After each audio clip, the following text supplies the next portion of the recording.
Introduction भी ले लेते हैं क्योंकि वो हमारे लिए इंपॉर्टेंट रहेगा।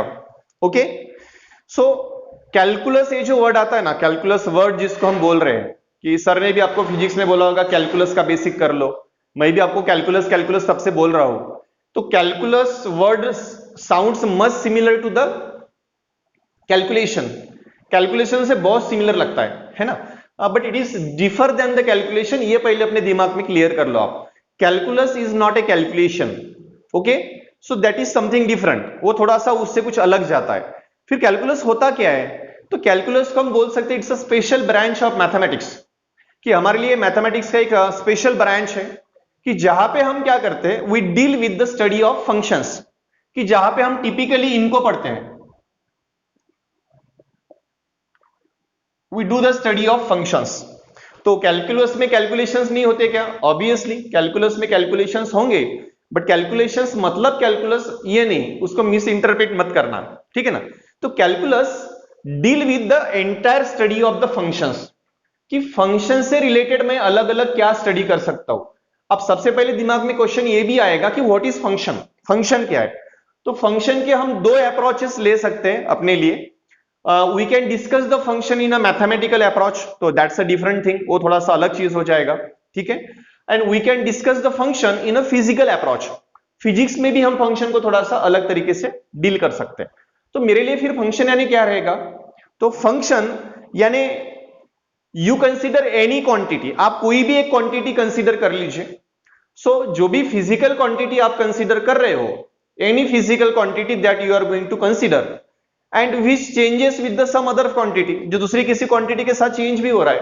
तो ऐसे अगर क्वांटिटीज हमारे पास है, रिलेटेड क्वांटिटीज अगर आती है, so those related quantities can represent a function. यानी हम ऐसा बोल सकते हैं कि फंक्शन क्या करता है, function can be any quantity.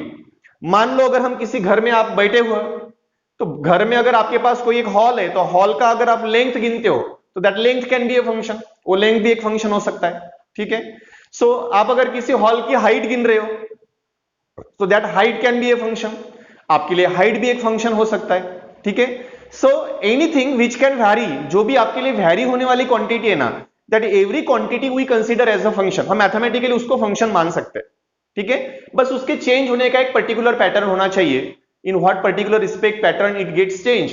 तो वो एक कोई भी एक क्वांटिटी हमारे लिए फंक्शन हो सकती है। केतन का एक क्वेश्चन है, is this differentiation as basic calculus? अच्छा ठीक है, वो वर्ड्स की तरफ मैं बाद में आता हूं, आपके क्वेश्चन के आंसर आपको मिल जाएंगे अपने आप, ठीक है। हम सिर्फ फंक्शन को पहले समझ लेते हैं। कैलकुलस में मैंने क्या किया था, calculus is a study of functions, कि फंक्शंस पे हम क्या क्या कर सकते हैं, फंक्शंस पे हम क्या क्या डिफरेंट टाइप का एप्लीकेशंस कर सकते हैं, फंक्शंस में डिफरेंट टाइप के क्या कैलकुलेशंस कर सकते हैं, फंक्शंस के डिफरेंट क्या क्या एस्पेक्ट्स हो सकते हैं, all that entire study relates with the calculus, वो सब कैलकुलस के साथ जाता है, ठीक है। तो जो मैथ्स वाले के क्वेश्चंस थे कुछ, तो आप जब मैथ्स में पढ़ेंगे तो डिटेल में थ्योरी वहां पे पढ़ाऊंगा आपको, वहां पे बहुत डिटेल रहेगा। फिलहाल आप इतना समझ लीजिए, calculus is a study of functions, okay, right that. So function यानी क्या, तो मेरे लिए एक आइडिया क्लियर होना चाहिए। तो अब जिन लोगों का मैथमेटिक्स नहीं है, जिनको फंक्शन ये वर्ड पहली बार हम सुन रहे हैं, तो उन्होंने इतना ही समझ लेना चाहिए, यू टेक एनी क्वांटिटी, कोई भी मेजर्ड होने वाली क्वांटिटी अगर आपके पास है, तो that every quantity can represent a function, means function किसी भी क्वांटिटी को रिप्रेजेंट कर सकता है। जैसे मैंने बोला कि length of A room can be a function, height of A hall can be a function, okay, distance you covered, जो भी आप डिस्टेंस कवर्ड कर रहे हो that can be a function, वो भी एक फंक्शन हो सकता है, ठीक है ना। Since function is a quantity, function कोई भी एक क्वांटिटी हो सकता है, इट्स अ फिजिकल अप्रोच। ये हमारा फिजिक्स का अप्रोच हो गया उसके लिए, कि फिजिक्स में आपके लिए फंक्शन क्या है, तो फंक्शन इज एनी क्वांटिटी, जिस क्वांटिटी को आप एक्सप्रेस कर सकते हो, that every quantity is a function for us, वो हमारे लिए फंक्शन हो गया, ओके। तो फंक्शन के बारे में आप इतना एटलीस्ट आइडिया रख सकते हैं। अब जब हम फंक्शन लिखते हैं, when you are going to write a function, तो obviously you are going to write a function with a certain variable, क्योंकि फंक्शन की अगर वैल्यू आपको पता है तो इट बिकम्स अ कांस्टेंट, वो हमारे लिए कांस्टेंट हो जाएगा। अगर उसका वैल्यू पता नहीं है तो इट्स अ वेरिएबल, वो हमारे लिए एक वेरिएबल हो जाता है। जैसे मान लीजिए मैं अगर बोलता हूं कि आपके रूम का कोई भी लेंथ लेंथ अगर 5 मीटर है, so 5 meter is a constant, 5 meter एक कांस्टेंट है which is known to you, जो आपको ऑलरेडी पता है। लेकिन अगर ये लेंथ मैं अगर बोल देता हूं कि चलिए लेंथ इज x मीटर, कि मेरे लिए रूम का जो भी लेंथ है ना वो रूम अगर x मीटर है, so x meter is what, it's a variable, वो तो मेरे लिए वेरिएबल हो गया। सो दिस पर्टिकुलर वेरिएबल जो भी होगा इट फॉर्म्स अ फंक्शन, वो डेफिनेटली एक फंक्शन फॉर्म करेगा, है ना। सो जहां भी हम फंक्शन को एक्सप्रेस कर रहे हैं, जिस क्वांटिटी को हम फंक्शन के तरह कंसीडर करने वाले हैं, तो वो क्वांटिटी या तो हमारे लिए कांस्टेंट हो सकती है या फिर हो सकता है वो हमारे लिए वेरिएबल हो। अब कांस्टेंट है तो तकलीफ नहीं है, because you already know the value, फिर आप उस पर क्या कैलकुलेशंस करेंगे, because you already know it, है ना। तो मुझे कैलकुलेशंस करने का काम कब आएगा, when I am not aware of its actual value, मुझे उसका एक्चुअल वैल्यू निकालना है, फाइंड करना है, तो मैं अवेयर नहीं हूं उसके बारे में, तो when I want to find its value it will be in a variable form, वो मेरे लिए तो वेरिएबल फॉर्म में रहेगा, तो फिर उस वेरिएबल फॉर्म में मुझे उसका वैल्यू पता होना चाहिए, वैल्यू तक मुझे पहुंचना है। तो certainly you come to the concept of a function, वहां पे हम फंक्शन के कंसेप्ट में आते हैं कि कुछ वेरिएबल है, क्वांटिटी ऑफ वेरिएबल के फॉर्म में एक्सप्रेस कर रहा हूं। अब वो कैसे भी एक्सप्रेस कर सकते हैं, है ना। जैसे मान लो आपको पता है आपके रूम का हाइट 5 मीटर है, ठीक है, हाइट कंसिडर कर लेते हैं हम। आपको पता है कि आपके रूम का हाइट है ना वो 5 मीटर है, तो जो हाइट है ना मैं उसको y से इंडिकेट कर देता हूं, ओके। हाइट है एच से करना चाहिए, मैं y से कर देता हूं। So y is equal to 5 meter, मैंने ऐसा उसको हाइट को एक्सप्रेस किया। लेकिन यही अगर मैं कहता हूं कि चलिए आपके रूम का जो हाइट है ना y, that y is nothing, it is what x+2, height of that room is nothing, it is x+2 है, ऐसा मैं बोल देता हूं। तो मुझे बताइए, अगर मुझे ऑलरेडी पता है कि वो 5 मीटर है, तो मेरे लिए x का वैल्यू तो 3 बन गया ना, x इज 3 नाउ, तो मेरे लिए क्या हो गया ये 3+2, y इज 5, y तो फिर से 5 मिल रहा है मुझे, मेरा हाइट तो कोई चेंज नहीं हुआ, but way of expression change हुआ। मैंने height y is equal to 5 meter बोलना और मैं y is equal to x+2 बोलना, this both result in the same thing, दोनों का रिजल्ट तो एक ही है, but way of expression is different है, वो अलग से मैंने एक्सप्रेस कर दिया, क्योंकि हियर आई एम श्योर, मुझे पता है, but here I am not sure. तो मेरे लिए किसी भी क्वांटिटी को एक्सप्रेस करना या तो मैं कांस्टेंट के फॉर्म में कर सकता हूं या फिर वेरिएबल के फॉर्म में कर सकता हूं।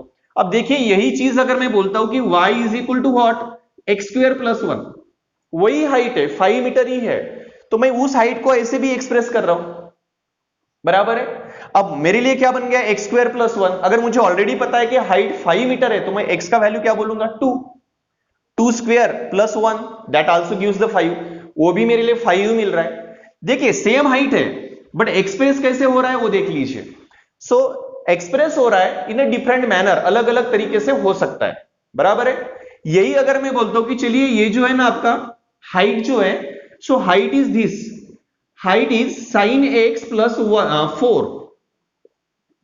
ऐसा मैंने बोल दिया, सेम हाइट, ठीक है। तो अब मैं बोल रहा हूं कि चलिए y is equal to sin x + 4, अगर हाइट मुझे ऑलरेडी पता है 5 मीटर है, तो मेरे लिए x का वैल्यू क्या हो गया 90, sin 90 इज 1, sin 90 का वैल्यू 1 होता है, तो 1 + 4 वो भी तो 5 ही हो रहा है ना। सो इन द सेंस हमें क्या बोलना है इस डिस्कशन से, हमें क्या रिजल्ट निकालना है, that whenever you express any quantity, कोई भी क्वांटिटी जब आप एक्सप्रेस कर रहे हो ना, तो it can be express in several different manners, अलग अलग तरीके से हो सकता है, बट हर तरीके में क्या हो रहा है, यहां पे तो मैंने कांस्टेंट एक्सप्रेस कर दिया, डायरेक्टली बोल दिया हाइट 5 मीटर है, बट जब मैं यहां पे लिख रहा हूं तो मैंने y का तो हाइट के बारे में तो मैंने एक्सप्रेस किया, बट मैंने कोई वेरिएबल उसको असाइन कर दिया, ओके। सो यहां पे मैंने क्या कर दिया y is equal to x²+1, बराबर है, यहां पे मैंने sin x + 4 ऐसा बोल दिया। क्या हो रहा है y एक्सप्रेस हो रहा है but in a different manner हो रहा है।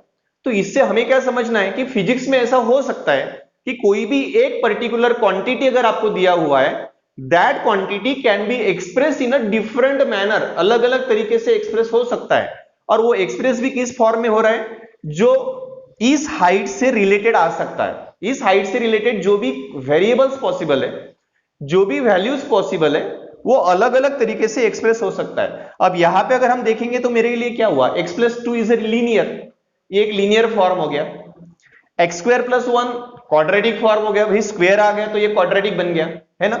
वैसे ही y इज इक्वल टू मैं sin x + 4 बोल रहा हूं तो ये मेरे लिए क्या हो गया, मेरे लिए ट्रिग्नोमेट्री बन गया, एक ट्रिग्नोमेट्रिक एक्सप्रेशन तैयार हो गया अपने लिए।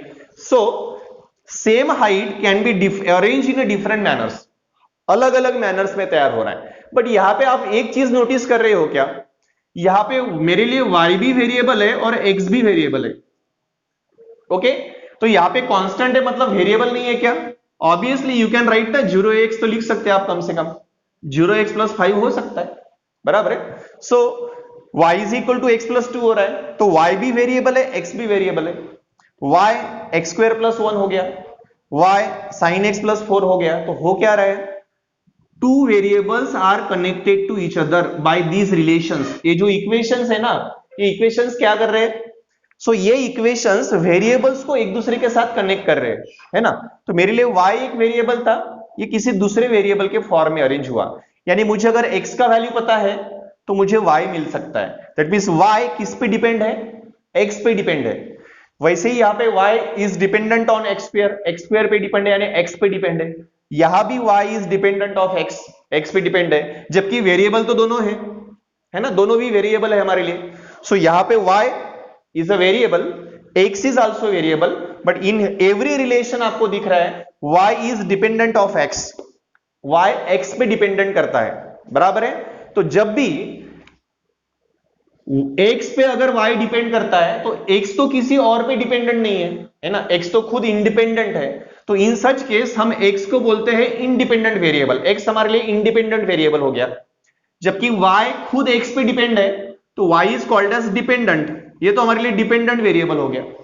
सो dependent variable express in the form of independent. तो ये दो वर्ड्स हम याद रख सकते हैं सिर्फ, कि ये y इंडिपेंडेंट वेरिएबल के फॉर्म में एक्सप्रेस हुआ। अगर ऐसा एक्सप्रेस होता है देन हम बोल सकते हैं कि y is a function of x। y किस पे रिलेटेड है, x के साथ रिलेटेड है। तो y अगर x के साथ रिलेटेड है तो डिपेंडेंट वेरिएबल इंडिपेंडेंट के साथ रिलेटेड है, तो हम ये बोल सकते हैं that y is a function of x। ये जो y है ना, ये x का फंक्शन है। यहां भी y is a function of x, y is a function of x, बराबर है। तो फंक्शन वर्ड का मतलब क्या है, तो हमारे लिए फिजिक्स के रिलेशन में अगर हम बोलेंगे तो function is what, function can be any quantity. जैसे हमने यहाँ पे एक क्वांटिटी लिया था हाइट, हमने बोला था हाइट इज 5 मीटर, तो 5 मीटर मैं ऐसे डायरेक्टली भी बोल सकता हूँ जो कांस्टेंट है, तो वैल्यू इज कैलकुलेटेड, पता है ऑलरेडी। बट जब मैं बोल सकता कि चलो y = x + 2, ऐसा भी तो मैं हाइट एक्सप्रेस कर सकता हूं ना। अगर ऐसा किया तो x का वैल्यू 3 हो गया, बट कंसेप्ट तो नहीं बदला, क्वांटिटी तो वही है, हाइट ही है। मैं वही y = x² + 1 भी बोल सकता हूं। अब यहां पे x का वैल्यू तो 2 हो गया, तो 2² + 1 ये तो 5 देने वाला है आंसर।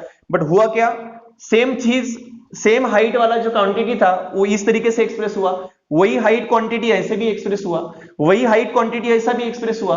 अब sin x अगर मैं बोल रहा हूं तो sin x की वैल्यू आप 90 रख दो, sin 90 is 1, 1 + 4 is 5 अगेन, बराबर है। So that means same quantity can be express in different manners, अलग अलग तरीके से एक्सप्रेस हो सकता है।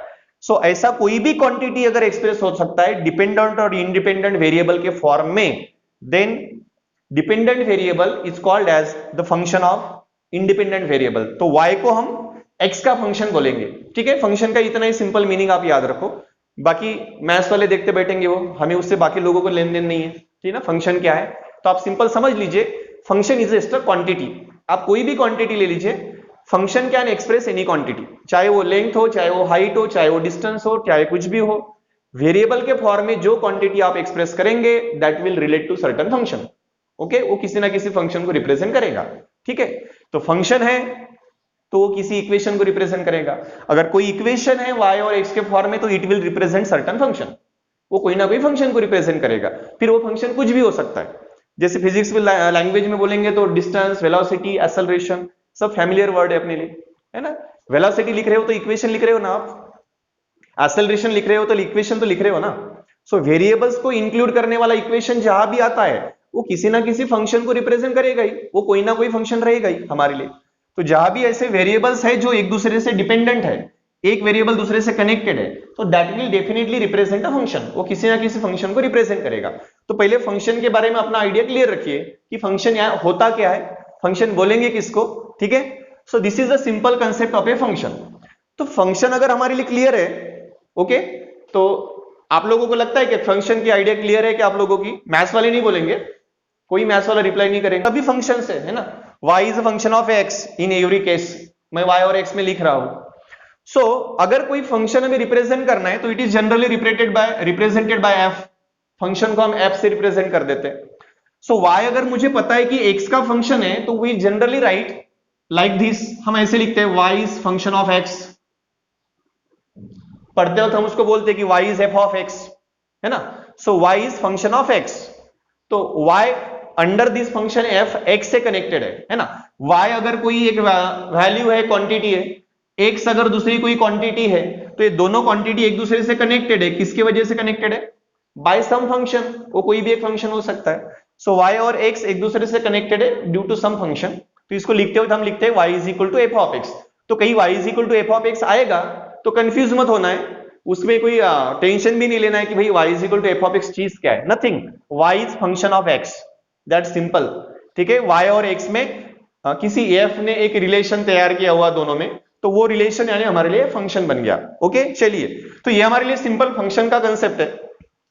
अब अगर आपको फंक्शन है, फंक्शन पता है आपको, तो फिर आपके दिमाग में ये भी डाउट आ सकता है कि भाई फंक्शन से रिलेटेड हम क्या क्या कैलकुलेशंस करेंगे। ऐसे क्या कैलकुलेशंस है कि जो हम फंक्शंस पे कर सकते हैं या फिर फंक्शंस पे हमारे कैलकुलेशंस हो सकते हैं, बराबर है। So variety of the calculations functions पे पॉसिबल है। तो फंक्शंस पे जो कैलकुलेशंस करना है, फंक्शंस का जो अप्रोच हमें पढ़ना है, उसके लिए हमारे पास वेराइटी ऑफ द टूल्स है। अलग अलग टूल्स हम उसके लिए मैथमेटिकली यूज कर सकते हैं, क्योंकि फंक्शन का स्टडी किसी एक तरीके का नहीं हो सकता है। ठीक है ना, एक तरीके का स्टडी नहीं हो सकता है, इसलिए फंक्शंस के लिए हम अलग अलग टूल यूज करते हैं। ठीक है, वेराइटी ऑफ द टूल्स उसके लिए यूज होंगे। अब क्या क्या टूल्स हो सकते हैं, तो हम टूल्स को भी समझते हैं। जो भी टूल्स है ना हमारे लिए, तो वो सभी टूल्स यानी क्या है, तो those all the tools just like the weapons. हथियार मान लो कि वो अपने लिए हथियार है, बस फंक्शंस पे हमें चलाना है, तो हर हथियार का काम अलग है ना।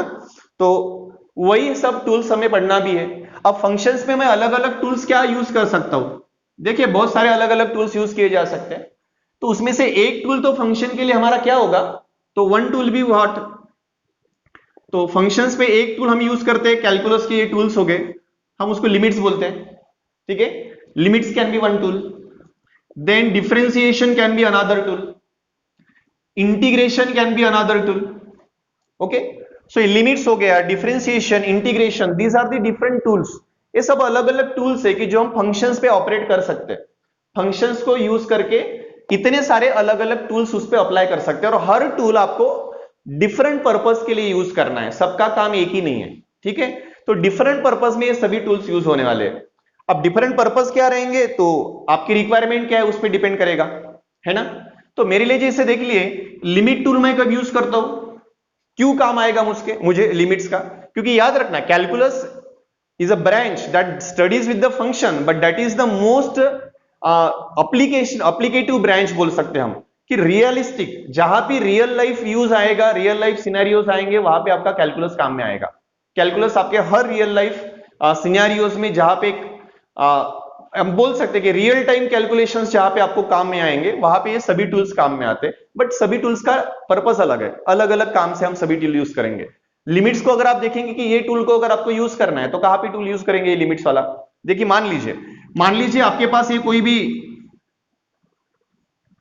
रूम है। ओके, रूम का हाइट मैं मान लेता हूं कि 9 फीट है कुछ, it is the 9 feet room. अब मुझे क्या करना है, रूम में बैठने वाला एक बॉक्स तैयार करना है। My purpose is to prepare the box which can be fitted in this room. ये रूम में फिट होना चाहिए। अब ये बॉक्स मुझे रूम के अंदर फिट करना है, तो मुझे ये बॉक्स का हाइट क्या लेना पड़ेगा, तो 10 तक हम मेंसुरेशन पढ़ चुके, तो हमारा 10 तक का मेंसुरेशन का नॉलेज क्या करता है, अगर रूम का हाइट 9 फीट है तो बॉक्स का हाइट भी कितना होना चाहिए, 9 फीट ही होना चाहिए, है ना। 9 फीट का बॉक्स हम 9 फीट के रूम में घुसा देते 10 तक, यही काम किया है हमने, जो प्रैक्टिकली पॉसिबल नहीं है। अगर प्रैक्टिकली हम बोलेंगे कि 9 फीट का बॉक्स मुझे 9 फीट के रूम में डालना है ना, तो ये रूम का हाइट, ये बॉक्स का height, they will be parallel to each other, वो बस एक दूसरे के सामने आएंगे, बॉक्स अंदर नहीं जा पाएगा, है ना। तो इन दैट केस मुझे क्या चाहिए, मुझे चाहिए कि ये जो बॉक्स है ना, ये बॉक्स का हाइट एग्जैक्टली 9 नहीं चाहिए, it should be nearest to 9, वो नियरेस्ट टू 9 होना चाहिए, बराबर है, नॉट एग्जैक्टली 9। तो I will take the value of this box, अगर बॉक्स का हाइट मेरे लिए h है ना, तो that h should have the value nearest to 9, means h should have the value nearest and nearest to 9 but not exactly 9, जब भी ये हाइट 9 होगा उस वक्त बॉक्स रूम के अंदर नहीं जाएगा। अब ये तो रियल लाइफ सिनेरियो हो गया ना, अगर ये किसी को कैलकुलेशन करना रहा तो वो बॉक्स का हाइट 9 फीट लेगा ना, तो वो रूम के अंदर जाएगा ही नहीं। ओके, तो that is to be somehow less than 9। तो मुझे क्या चाहिए यहां पे, height should have the value nearest and near to 9, closer to 9। अब जहां भी आपको वैल्यू, फंक्शन का वैल्यू निकालना है, मेरे लिए हाइट अगर एक फंक्शन है तो this function should have the value closer to 9। ठीक है ना, 9 के बिल्कुल क्लोजर होना चाहिए। तो क्लोजर टू 9 जब वैल्यू मुझे निकालना है फंक्शन का, तो that value of a function nearest to certain point, nearest और closest to the certain point, in that case we use the function tool limits. उस वक्त हम फंक्शन पे एक जो ऑपरेट करने वाले टूल है ना, वो ऑपरेट करने वाला टूल क्या रहेगा, लिमिट्स। लिमिट्स का काम यही रहेगा, लिमिटिंग वैल्यू ऑफ फंक्शन। वो आपको फंक्शन का लिमिटिंग वैल्यू देगा। ठीक है, इन that case you will use limits. उस वक्त आप लिमिट्स यूज करेंगे। लिमिट्स हमें पढ़ना नहीं है, उसका आपको फिजिक्स में कोई काम आना नहीं है, सिर्फ मैंने बता दिया कि कैलकुलस में ये भी एक टूल आता है। ठीक है, ओके। अब देखिए लिमिट्स का थोड़े से और आगे जाते हैं हम, तो मेरे पास एक दूसरा टूल भी है। क्या टूल है मेरे पास, अनदर टूल इज डिफरेंशिएशन, है ना। दूसरा डिफरेंशिएशन भी एक टूल है मेरे पास। क्या पर्पस सर्व करते हैं हम डिफरेंशिएशन में, अब इसके अलग अलग अप्रोच हो सकते हैं मेरे लिए, but differentiation is another tool which is applied on the function. ये फंक्शन पे अप्लाइड होने वाला दूसरा एक प्रकार का टूल हो सकता है।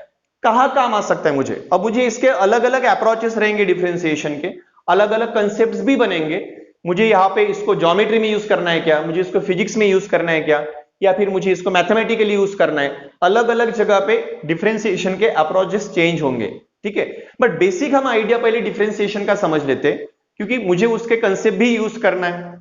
क्योंकि आप लोग हमारा जो मेन फोकस है फिलहाल, वो तो हमारा डिफरेंशिएशन पे रहेगा, है ना। डिफरेंशिएशन क्या है और उसको यूज कैसे करना है।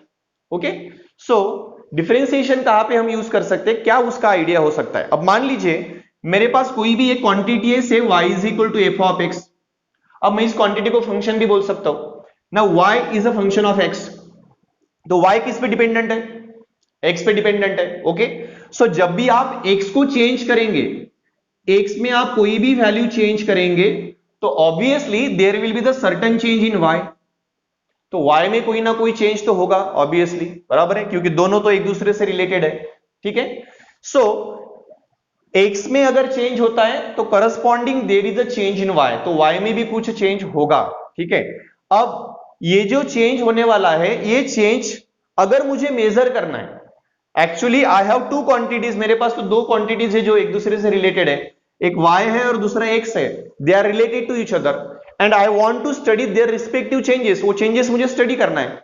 अब y में x में चेंज किया और y में करस्पॉन्डिंग चेंज अगर हो रहा है, तो I want to study that change.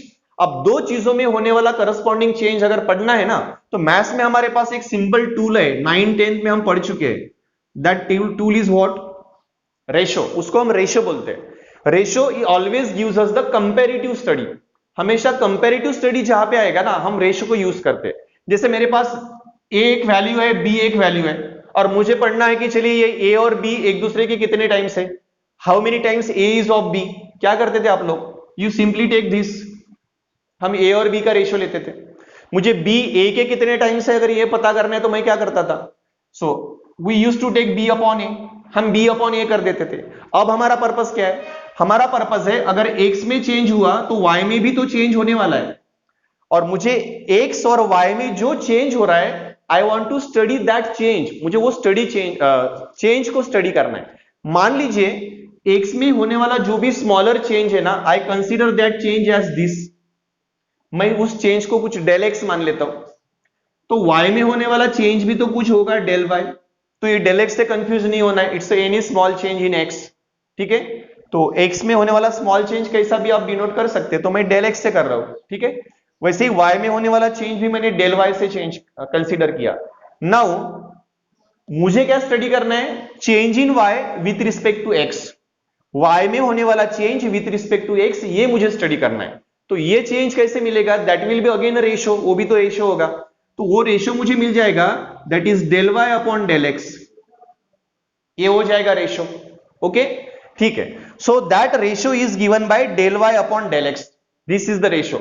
Okay, तो x में होने वाला चेंज मेरे लिए डेल x है, y में होने वाला चेंज मेरे लिए डेल y है, और मुझे दोनों का कंपैरेटिव चेंज स्टडी करना है। मैंने क्या बोला था, मेरे वर्ड्स याद करना।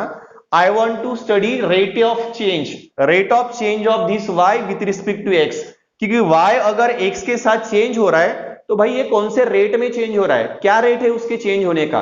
I want to study that, क्योंकि मुझे काम में आ सकता है। दो क्वांटिटीज एक दूसरे से रिलेटेड है, एक में चेंज किया तो दूसरे में चेंज हो रहा है, तो ये भी तो मेरा स्टडी करने का अप्रोच होना चाहिए ना, कि भाई ये चेंज हो रहा है ना, तो एक चेंज होने का कुछ फिक्स पैटर्न है क्या। तो वो जो फिक्स पैटर्न है we call it as rate, कि भाई ये किसी रेट में चेंज हो रहे हैं क्या, इज देयर पर्टिकुलर रेट। अगर है तो I want to study that rate. So now that rate of change of y with respect to x is given by del y upon del x। Ratio ही लेंगे अगर हमको change study करना है तो। Okay, so del y upon del x is a simply rate of change. अब ये भी हमारे दिमाग में एक आ सकता है कि भाई ये ठीक है, ये रेट ऑफ चेंज हो गया, it's okay, but I want to study that this rate of change, अगर x में होने वाला जो चेंज है ना, if it is even minutest, कि ये छोटा सा छोटा भी चेंज है एट अ पर्टिकुलर इंस्टेंट। मान लीजिए मेरे पास ये कोई भी है एक क्वांटिटी, ठीक है, यहां पे एक पर्टिकुलर पॉइंट है x। अब मैं x को यहां से यहां पे मूव कर रहा हूं तो मुझे नया पोजीशन x1 मिल रहा है। अब x से x तक का जो भी मूवमेंट है ना, तो जो भी चेंज हुआ होगा वो क्या हुआ चेंज, तो ऑब्वियसली x1 माइनस x ये उतना चेंज होगा, उसका चेंज होगा x का। बट ये चेंज अगर मुझे बिल्कुल माइन्यूएस्ट स्टडी करना है,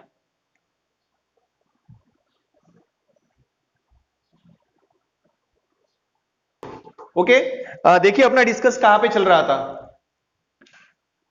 ओके, हाँ देखिए, जैसे मैंने मान लिया कि ये कोई भी एक पोजीशन है x की, ओके, x यहां से यहां तक जा रहा है, तो x में कुछ चेंज हो गया है ना। आप उसको फिजिक्स लैंग्वेज में आपके पार्टिकल बोल सकते हैं। पार्टिकल यहां से यहां तक मोशन हो गया ना, तो ये जो डिस्प्लेसमेंट हो गया, तो ये चेंज क्या बनेगा, तो ये x1 माइनस कुछ x बन जाएगा, है ना। बट अगर मुझे ये स्टडी करना है दैट इट शुड बी माइन्यूएस्ट, ये बिल्कुल एट अ पर्टिकुलर पॉइंट होना चाहिए, इट शुड बी अ माइन्यूएस्ट, इसको हम इंस्टेंटेनियस भी बोलते हैं, है ना। सो यहां पे बिल्कुल यहां पे नियरेस्ट टू दिस पॉइंट, बिल्कुल उस पॉइंट के पास मुझे चेंज स्टडी करना है। दैट मींस x में होने वाला change which should be a minutest, ठीक है, माइन्यूएस्ट होना चाहिए। बट ये जो मोशन हो रहा है वो जीरो भी नहीं होना चाहिए, है ना, it should not be zero. Zero हुआ तो कुछ भी चेंज नहीं होगा, ठीक है ना। तो चेंज अगर हो रहा है तो it should not be zero, but minutest होना चाहिए, कम से कम होना चाहिए, तो it should be nearest to zero, वो नियरेस्ट टू जीरो भी होना चाहिए। अब नियरेस्ट टू सर्टेन पॉइंट अगर वैल्यू निकालना है तो आप लोगों को टूल पता है, उसके लिए हमने कौन सा टूल यूज किया था, लिमिट वाला। अब कौन माइनस कौन होना चाहिए, चेंज इन एक्स। अब चेंज इन एक्स है कौन, तो हमारे लिए डेल एक्स जो है ना, that del x is a change in x. मुझे चाहिए कि ये कम से कम होना चाहिए, इट शुड बी माइनस। तो भाई उसके लिए मैं लिमिट टूल यूज करता हूं, तो मैं इसको ऐसे लिखूंगा। हो सकता है ये नोटेशन हमको पता नहीं है, सोचना भी नहीं उसके बारे में, फिलहाल कोई टेंशन मत लो उसके बारे में। तो ये मेरे लिए अगर रेट ऑफ चेंज है, this is the rate of change of y with respect to x, ये y का रेट ऑफ चेंज है विथ रिस्पेक्ट टू x। बस ये चेंज स्मॉलेस्ट कब होगा, फॉर दैट x का चेंज जैसे स्मॉलेस्ट होगा, है ना। x में होने वाला चेंज अगर माइन्यूएस्ट है तो you will get corresponding change in y, तो आपको y का करस्पॉन्डिंग चेंज भी मिलेगा, है ना। तो मुझे y का करस्पॉन्डिंग चेंज स्मॉलेस्ट होना चाहिए, for that you have to take that change in x should be minutest. तो उसके लिए हम क्या कर रहे हैं, ये del x tends to zero ले रहे, डेल एक्स का लिमिटिंग वैल्यू ले रहे, जीरो टेंड्स टू जीरो मतलब nearest to zero but not zero at all. वो नियरेस्ट टू जीरो होगा बट जीरो नहीं होगा। अगर इन दैट केस अगर ये हम समझते हैं कि चलिए हमने ये ले लिया डेल एक्स के एक्स में होने वाला चेंज बिल्कुल हमने नियरेस्ट टू जीरो लिया, नियरेस्ट टू जीरो ये एक्स में होने वाला चेंज हो गया। अब देखिए x में होने वाला चेंज अगर नियरेस्ट टू जीरो किया तो आपको एक सर्टन क्वांटिटी यहां पे मिल रही है। कौन सी क्वांटिटी है, this is the smallest change in y with respect to x, smallest change in y with respect to x, minutest change है, स्मॉलेस्ट चेंज है। अगर ये चेंज रियल होता है, if this value is real, आप इसको calculate करेंगे और इसका वैल्यू अगर रियल मिलता है, देन दिस पर्टिकुलर क्वांटिटी, ये जो क्वांटिटी बनता है ना, इस क्वांटिटी को क्या कहते हैं? Here we call it as a derivative. इसको हम बोलते हैं कि चलिए ये हमारे लिए डेरिवेटिव हो गया, derivative of y with respect to x। Okay, this quantity, हाँ, ये जो वैल्यू मिल रहा है ना, this value, this quantity is called as derivative of y with respect to x। तो हम उसको y का डेरिवेटिव बोलते हैं, इसको y का डेरिवेटिव बोलते हैं, विथ रिस्पेक्ट टू x बोलते हैं। Okay, so this is derivative of y with respect to x, derivative of y with respect to x कब? इफ दिस क्वांटिटी एग्जिस्ट, अगर ये क्वांटिटी एग्जिस्ट करती है, ये क्वांटिटी रियल होता है, तो then we called it as derivative of y with respect to x। और ये जो y का डेरिवेटिव है ना, वी डिनोट दिस, ये क्वांटिटी को हम डिनोट करते हैं, this quantity is denoted by a value. कैसे? It is denoted by ddx of y, इसको हम ऐसे डिनोट करते हैं, it is denoted by ddx of y। Okay, so ये ddx ऑफ y हो गया हमारे लिए, that means derivative of y with respect to x। अब ddx ऑफ y ऐसे भी रिप्रेजेंट किया जाता है like dy by dx। Okay, so हम डेरिवेटिव dy बाई dx ऐसे भी लिख सकते हैं, we also write it as ddx of y। ddx of y मतलब derivative of y with respect to x। ये लिखना और ये लिखना बोथ आर सेम थिंग, दोनों एक ही चीज है, कोई डिफरेंट नहीं है, सिर्फ हम लिख रहे अलग रहे, इसको लिखते वक्त हम ऐसा कोई, इसको ऐसे भी पढ़ सकते हैं ddx of y। ddx of y means derivative of y with respect to x, dy by dx ऐसा भी बोल सकते हैं, that is also derivative of y with respect to x। तो अब हर बार जरूरी तो नहीं है मुझे डेरिवेटिव y का ही निकालना पड़ेगा x के साथ, ये तो मेरे लिए एक मैथमेटिकल अप्रोच हो गया है ना, कि अगर फंक्शन मेरे लिए y is equal to f of x है, ये अगर फंक्शन है y is equal to f of x, तो y का derivative with respect to x होगा dy by dx। Derivative of y with respect to x is dy by dx, तो वो हम ऐसे लिखेंगे dy बाई dx।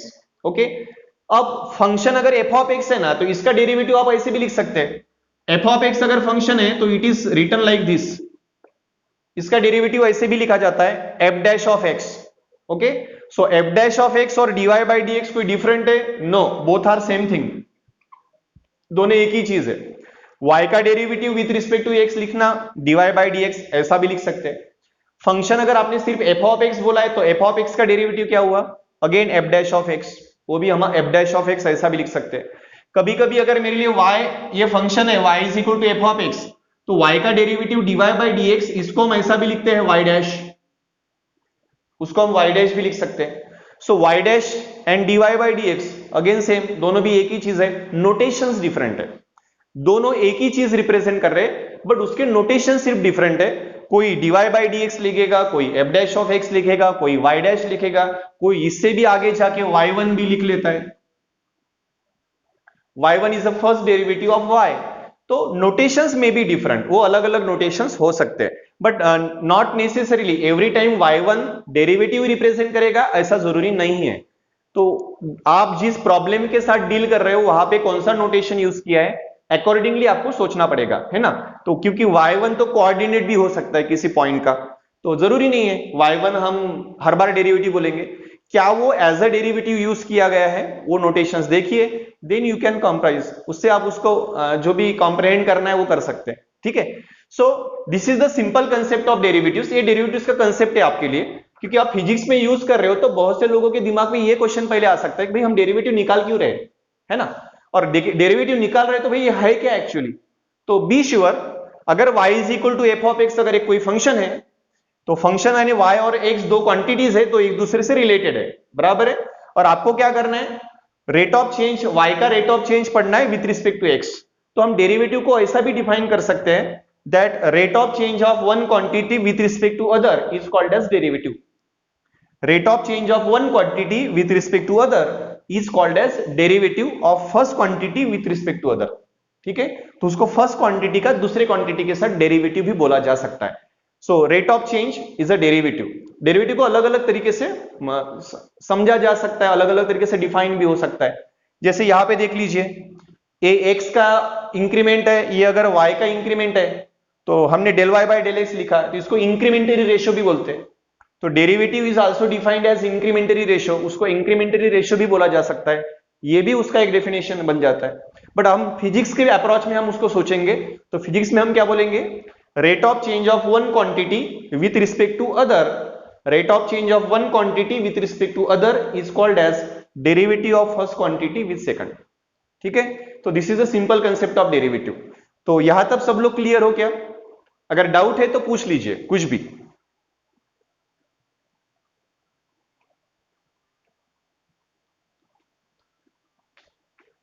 ठीक है, सिर्फ नीट वाले रिप्लाई करो, मैथ्स वाले तो बिल्कुल रिप्लाई नहीं करना। नीट वाले जो स्टूडेंट है वो रिप्लाई करेंगे, मैथ्स वालों को समझ गया मुझे पता है, क्योंकि उनको फंक्शन पता है।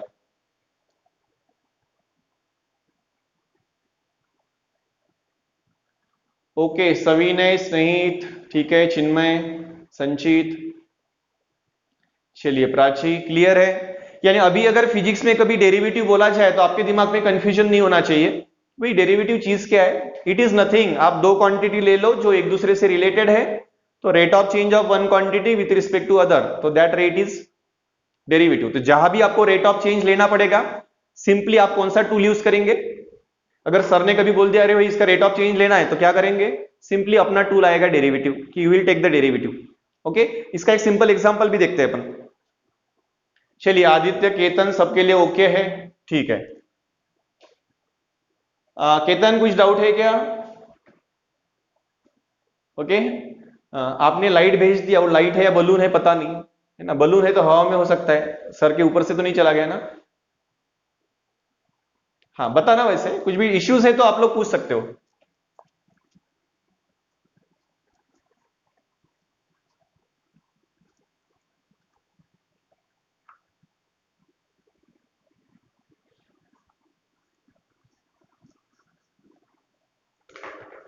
ठीक है, अब देखिए, हम ये समझ लेते हैं कि चलिए ये कोई भी आपके पास एक क्वांटिटी है,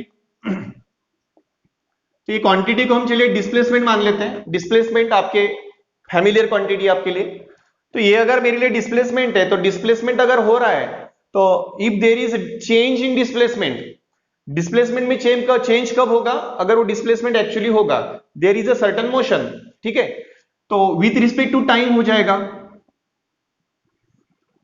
जो भी डिस्प्लेसमेंट में होने वाला चेंज है, that will be the change. अगर मैं डिस्प्लेसमेंट s मान लेता हूं और टाइम अगर मैं t मान लेता हूं, तो ऑब्वियसली मेरे लिए क्या होगा? जब आप टाइम चेंज करते हो तो डिस्प्लेसमेंट होगा, ऑब्वियसली, अगर दो डिस्प्लेसमेंट और टाइम दोनों एक दूसरे से रिलेटेड है। सो ये दो क्वांटिटीज अगर एक दूसरे से रिलेटेड है, तो obviously displacement will change with respect to time. Displacement तो टाइम के साथ ही चेंज होगा, है ना? सो डिस्प्लेसमेंट अगर टाइम के साथ चेंज हो रहा है, तो हमारे दिमाग में ये भी क्वेश्चन आ सकता है कि भाई डिस्प्लेसमेंट टाइम के साथ चेंज हो रहा है, ये ठीक है, बट किस रेशो में हो रहा है? और किस रेशो में होना यानी किस रेट में हो रहा है? कि displacement is changing with respect to time, but at what rate? किस रेट में चेंज हो रहा है? You need to measure that rate, वो रेट भी आपको मेजर करना पड़ता है ना? सो ये अगर रेट आपको मेजर करना है, तो यू नो दैट, वो तो आपको पता है कि जो भी आपका रेट होगा, so rate of change, displacement का जो भी रेट ऑफ चेंज है with respect to time, so rate of change of displacement with respect to time, you obviously call it as velocity. आप उसको कुछ वेलोसिटी बोल देते हैं, है ना? वो आपकी डेफिनेशन से, you know physics better than me, मेरे लिए उतना ज्यादा नॉलेज नहीं है फिजिक्स का। So rate of change of displacement with respect to time, you call it as velocity. But मेरे लिए क्या, मैथमेटिकली ये क्या हुआ? रेट ऑफ चेंज हो रहा है भाई। अगर चेंज हो रहा है तो यस में कुछ चेंज होगा, विथ रिस्पेक्ट टू टाइम होगा, तो मैं ये क्वांटिटी कैसे डिनोट करूंगा? तो वेलोसिटी मेरे लिए क्या बन जाता है? Rate of change of one quantity with respect to other. अगर मैं बोलता हूं कि y is equal to f of x, ठीक है ना, तो यहां पे क्या होगा? This yes is definitely f of t. यहां पे displacement is a function of time, है ना? डिस्प्लेसमेंट टाइम के साथ कनेक्टेड है, तो मुझे अगर अभी change, rate of change of s with respect to t लेना है, तो मैं क्या लूंगा? बाय डेफिनेशन ऑफ डेरिवेटिव, मेरे लिए derivative of this s with respect to t, ये तो ऑब्वियसली बन जाता है ds बाई dt।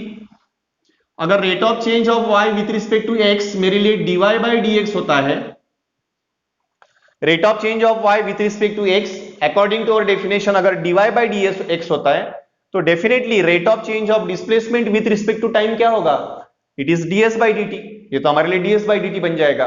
तो देखिए मेरा ये मैथ्स का जो नॉलेज है कैलकुलस का, वो तो फिजिक्स में अप्लाई हो गया ना, फिजिक्स में अप्लाई हो जाएगा। तो मेरे लिए तो ये वेलोसिटी बन गया है ना, इट इज वेलोसिटी। चलिए वो अगर आपके लिए कोई क्वांटिटी वेलोसिटी v हो जाती है, तो फिर आगे चल के आप और एक चीज भी करते हैं कि भाई वेलोसिटी तो और चेंज हो सकता है विथ रिस्पेक्ट टू टाइम, है ना। तो when you consider rate of change of this velocity with respect to time, तो मुझे v का rate of change again with respect to time अगर लेना है, तो मेरे लिए तो ये ऐसा बन जाएगा कुछ dv by dt। This is rate of change of v with respect to time, तो it is again according to our definition क्या बन जाएगा, ये डेरिवेटिव हो जाएगा v का derivative with respect to time, and derivative of velocity with respect to time you call it as certain acceleration. ये तो आपके लिए कुछ एक्सेलरेशन बन जाता है ना, as per your knowledge.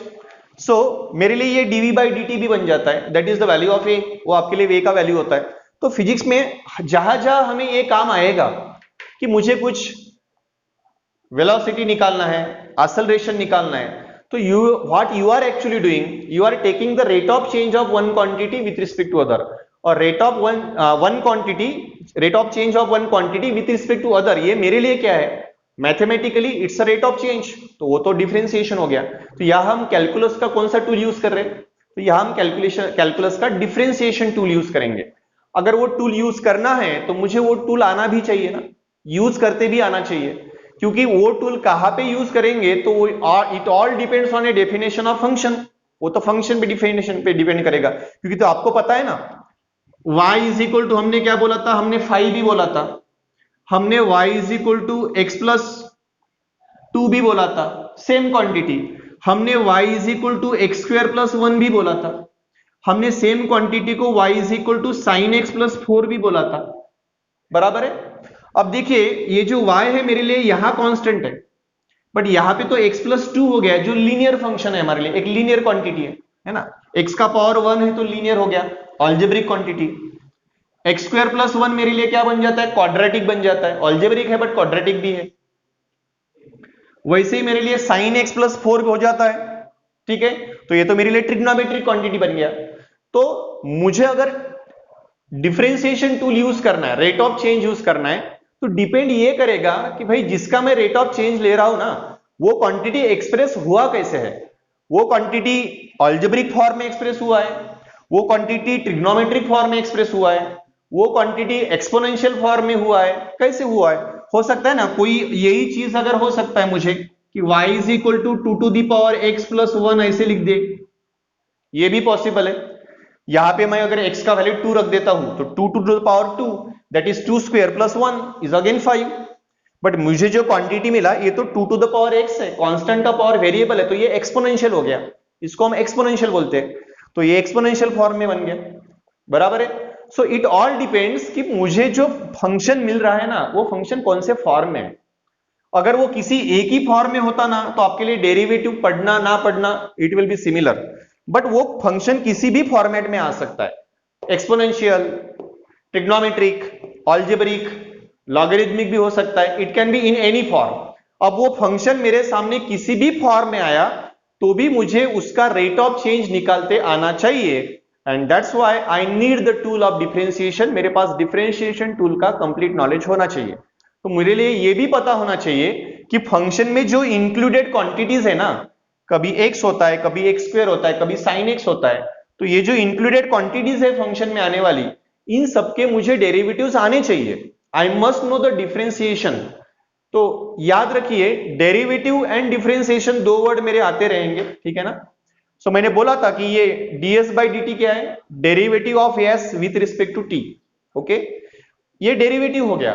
But derivative निकालने का जो प्रोसेस है, the process of finding derivative is called as differentiation, उसको हम डिफरेंशिएशन बोलते हैं। So differentiation is a process and derivative is actually what you are calculating, ठीक है। तो मुझे डेरिवेटिव निकालने का प्रोसेस भी आना चाहिए, डिफरेंशिएशन आना चाहिए। तो हमारा जो एम है that is studying the differentiation, कि डिफरेंशिएशन करना कैसे, अगर अलग अलग फंक्शन आते हैं तो उनके डेरिवेटिव्स निकालना कैसे, तो उनके डेरिवेटिव्स भी मुझे पता होना चाहिए। अब डेरिवेटिव्स निकालने के अलग अलग मेथड्स हैं, ओके। जनरली हम फर्स्ट प्रिंसिपल यूज करके निकालते हैं क्या है, बट वो थ्योरी पढ़ना हमारा एम नहीं है। फिजिक्स में हमें वो थ्योरी से कोई मतलब नहीं है। आप लोगों को फिजिक्स में किसका काम है भाई, किसका डेरिवेटिव क्या है। अगर मेरे सामने एक्स आया तो मैं इसका क्या डेरिवेटिव निकालूं, अगर मेरे सामने एक्स स्क्वायर आया तो मैं डेरिवेटिव क्या निकालूं, अगर मेरे सामने साइन एक्स आया तो मैं साइन एक्स का क्या डेरिवेटिव निकालूं।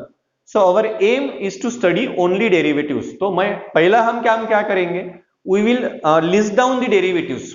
वैसे आप लोगों ने किया हुआ है, आज फिजिक्स के क्लास में आप लोगों ने डेरिवेटिव्स ही लिखे हुए हैं। अलग अलग फंक्शन के डेरिवेटिव्स क्या होते हैं, you have listed down them.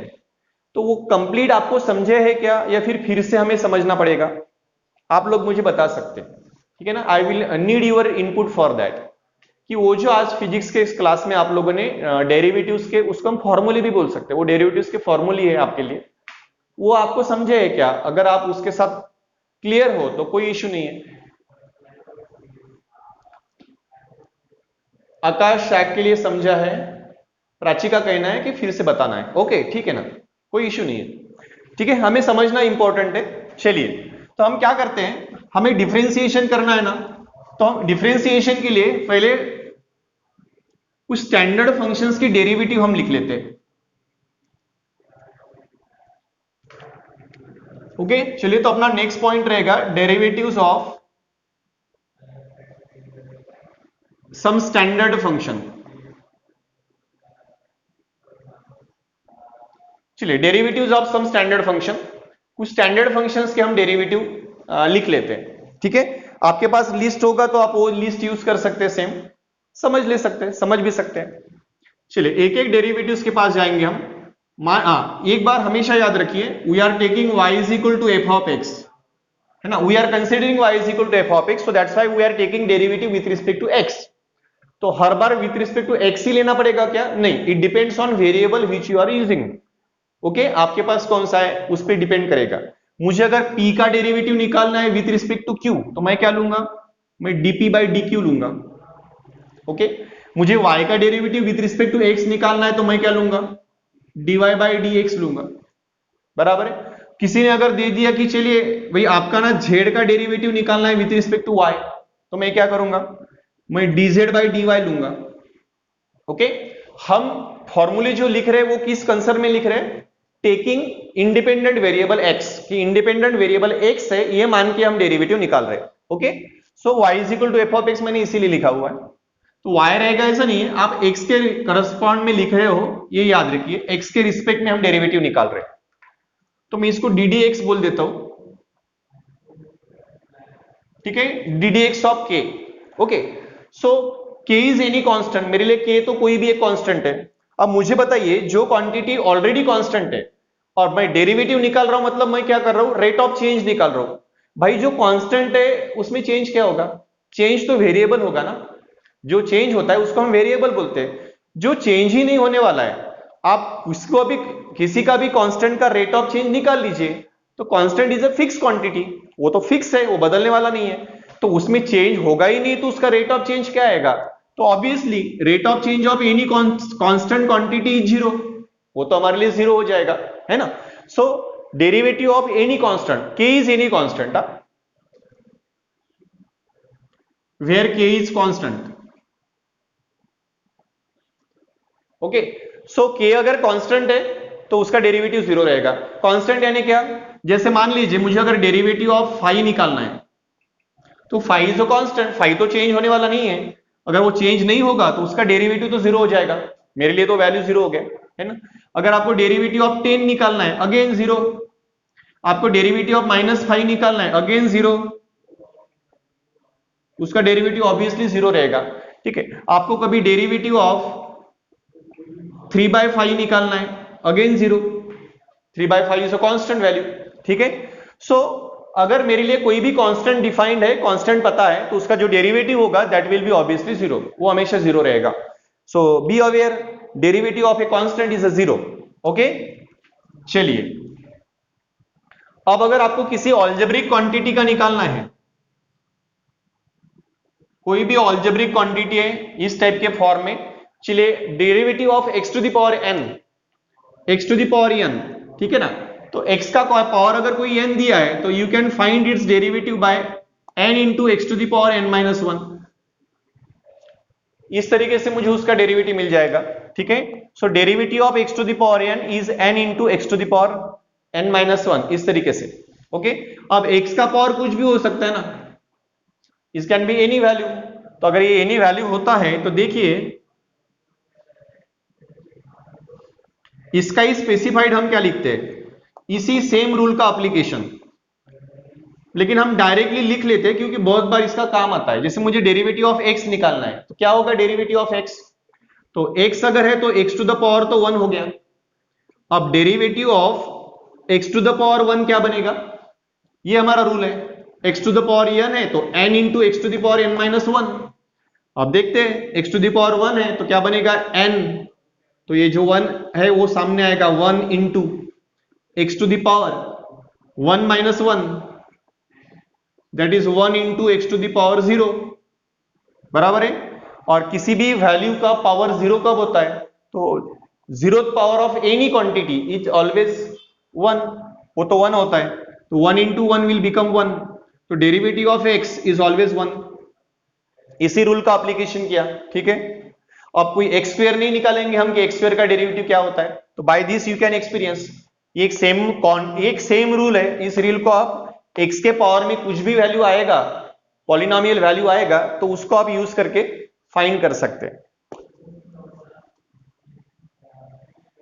ठीक है।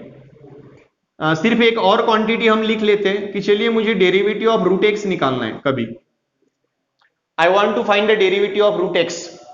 ओके,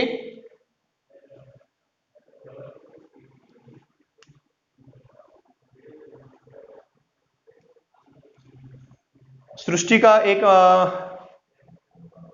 मैसेज है।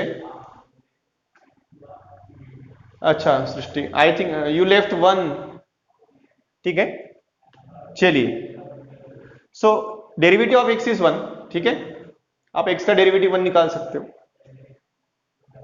नाउ डेरिवेटिव ऑफ मुझे रूट एक्स निकालना है, ओके, रूट एक्स का निकालना है, तो रूट एक्स यानी मेरे लिए क्या बनेगा, तो obviously again derivative of root x का मतलब होता है x to the power 1/2, x का पावर हाफ है ना, रूट एक्स का मतलब एक्स टू द पावर 1/2, तो ये क्या बन जाएगा, n सामने आएगा, x to the power 1/2 minus 1, n x to the power n minus 1, यही रूल यूज कर रहे हैं हम। x का पावर n यानी हाफ है, half x to the power half minus 1 कर दिया, कर देंगे तो क्या हो जाएगा 1/2 x। अब 1/2 माइनस 1, 1/2 माइनस 1 यानी माइनस हाफ हो जाता है, ओके, ठीक है। सो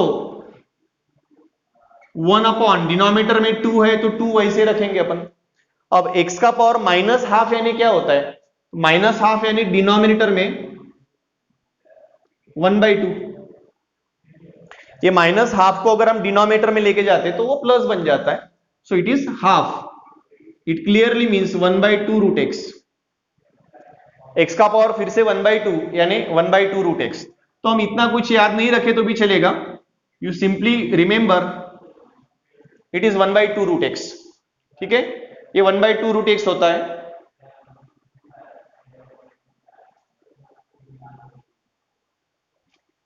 ओके, चलिए, सो ये रूट एक्स का मिल गया आपको, कहीं काम आया तो डायरेक्टली यूज कीजिए, derivative of root x is always 1/2 root x, okay, इस फॉर्मूला से आपको डायरेक्टली मिल सकता है।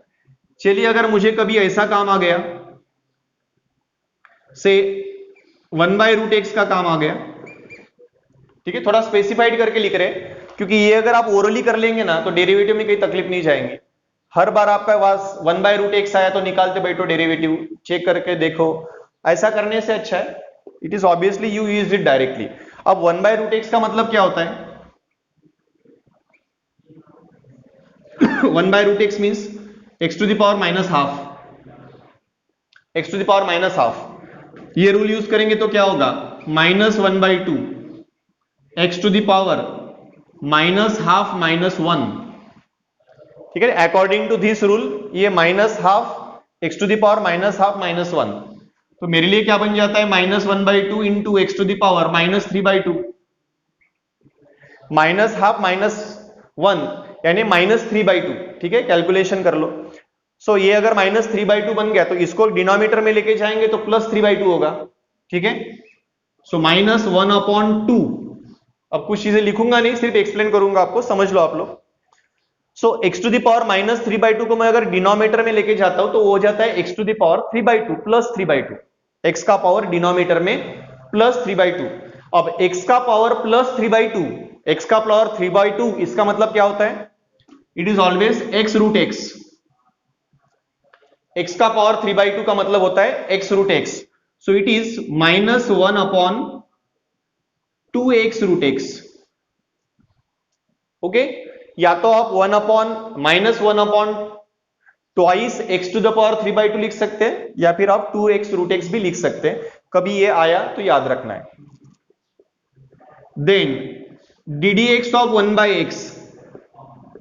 ओके, ये कुछ टिपिकल फंक्शंस है जो रेगुलरली आते हैं। सो डेरिवेटिव ऑफ 1/x, तो मेरे लिए 1/x का डेरिवेटिव क्या बनेगा? ओके, तो चलिए 1/x is again what? x to the power -1, x का पावर -1। ये वाला रूल लगाएंगे तो क्या होगा? -1 सामने आएगा, बराबर है। और x का पावर क्या होगा? -1 दैट इज -2। डिनोमिनेटर में लेके गए तो it becomes -1/x²। So derivative of 1/x is -1/x²। Okay, तो ये भी एक आपके लिए फॉर्मूला बन जाता है, तो उसको भी याद रखिए। वैसे आपके पास फॉर्मूले लिखे हुए हैं, नहीं होंगे किसी के पास तो आप इसका स्क्रीनशॉट ले सकते हैं।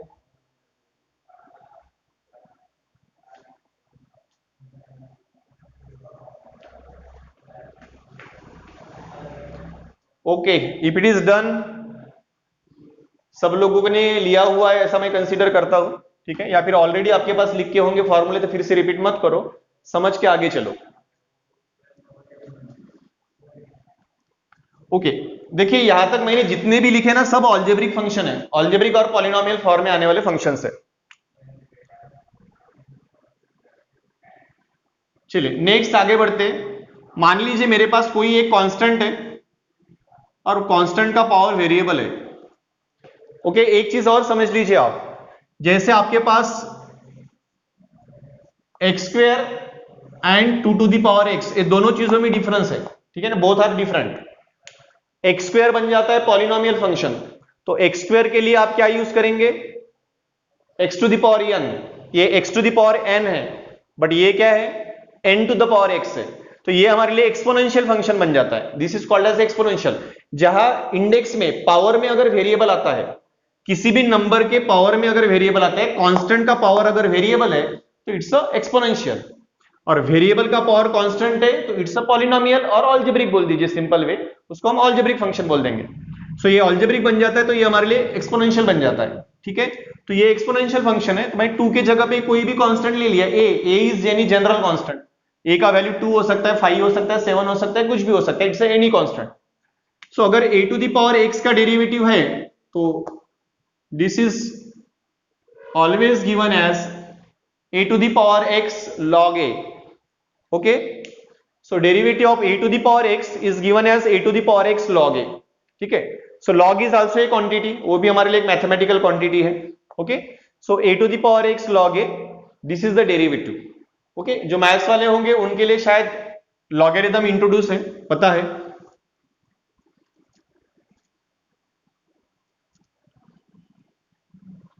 ओके, जिनको लॉगरिथम का आइडिया नहीं है या फिर कभी सुना ही नहीं है, तो 1 मिनट में आप समझ लो व्हाट इज लॉगरिथम। मान लीजिए आपके पास ऐसा कोई क्वांटिटी दिया हुआ है, a to the power x is equal to b, ऐसा है दिया हुआ है, ठीक है ना। सो यहाँ पे a का पावर x है तो that value is b। Okay, so अगर a to the power x is equal to b है, देन जो एक्सपोनेंट होता है ना, this exponent is called as log or logarithm। exponent is called as a logarithm of this quantity b when base is a, ठीक है। और इसको लिखते वक्त हम क्या लिखेंगे? सेम एक्सप्रेशन को आप ऐसा भी लिख सकते हैं, log of this b when base is a, ये log का बेस होता है, base a is equal to जो भी इंडेक्स होगा that is x। So a to the power x is equal to अगर b है तो then it is called as इसको ही हम ऐसा लिखते हैं log of b to the base a is x। तो b का log जब बेस a है तो वो बन जाता है x। This is the simple theory. इसको आप न्यूमेरिकली कैसे समझेंगे? जैसे 2 का क्यूब कितना होता है? 8। इसको log में कैसे लिखेंगे? That log of 8 when base is 2, तो it is what? 3। log of 8 for base 2 is 3। So log का आंसर हमेशा इंडेक्स होता है, एक्सपोनेंट होता है, ठीक है ना? तो कोई भी आपको अगर एक्सपोनेंशियल फॉर्म दिया है तो उसको आप log में कन्वर्ट कर सकते हो। तो log के बारे में श्योर रहिए। log का बेस ये होता है, लेकिन कभी अगर log का बेस दिया नहीं है, when the base of log is not given, तो बी श्योर log का बेस हमेशा ई होता है, ठीक है? log का बेस हमेशा ई रहेगा। तो ई जहां पे बेस आता है that log is called as natural logarithm, उसको नेचुरल लॉगरिथम बोलते हैं। जैसे मैंने अगर बोल दिया कि log of x to the base e, log of x to the base e, तो e अगर बेस है तो it is the natural logarithm. अब बेस e हो तो मैथ्स में जनरली फिजिक्स में लिखा नहीं जाता है, इट इज नॉट रिटन। अगर कभी log का बेस दिया नहीं है तो समझ लो दैट बेस इज e, ठीक है? वो बेस e होता है। और इसको लिखते वक्त नेचुरल लॉगरिथम बोलते हैं। इसको ही आप केमिस्ट्री में ln भी बोल देते हो, है ना? ln। तो log of x to the base e मतलब ln x। So ln x का मतलब यही होता है, log of x to the base e। Okay, ठीक है? सो दिस इज व्हाट, यही उसका मीनिंग है लॉगरिथम का। किसी का हुआ नहीं है तो अब याद रखिए, a to the power x अगर कोई क्वांटिटी है तो उसका डेरिवेटिव रहेगा a to the power x log a।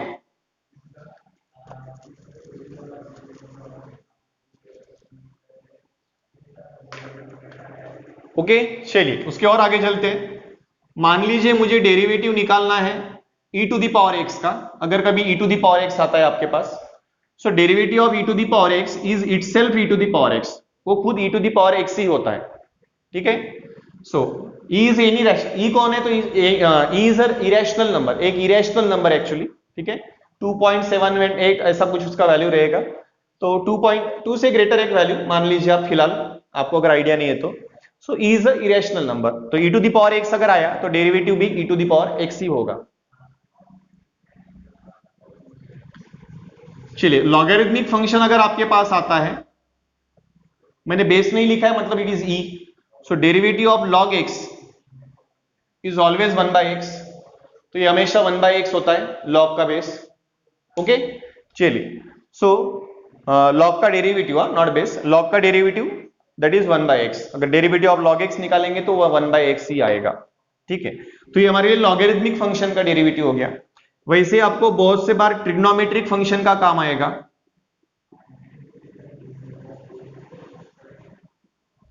So derivative of sine x will be express as cos x, तो cos x हो जाता है।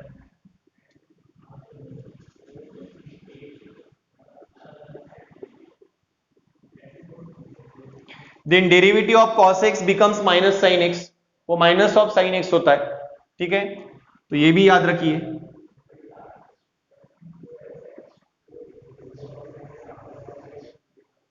Now derivative of tan x निकालेंगे, it is the sec square of x, वो sec square x मिलता है।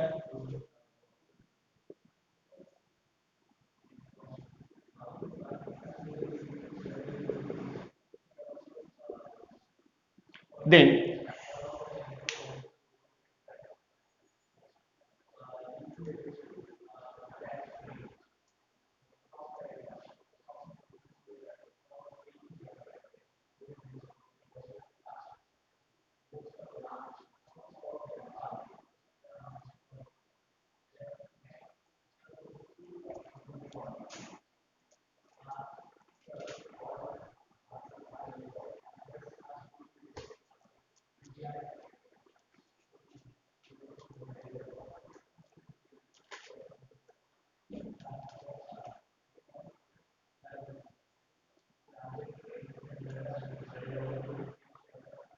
Clear है? Okay, चलिए लेट अस सी। तो ये cot x तक हम आ गए थे, cot x का डेरिवेटिव आपको पता है। ओके,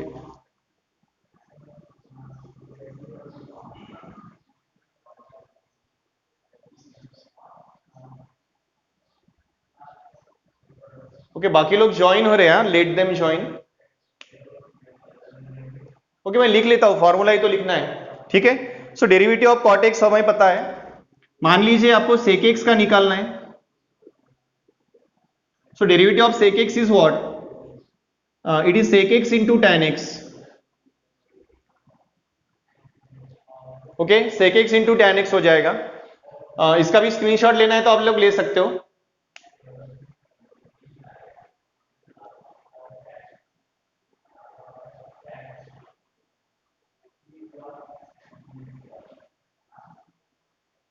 ठीक है, फॉर्मूले ऑलरेडी लिखे तो फिर से मत लीजिए। ओके, अगर जिनके पास लिख के नहीं होगा तो you can take this screenshot. अगर लिया है तो हम आगे बढ़ते हैं। सेक एक्स हो गया हमारे लिए।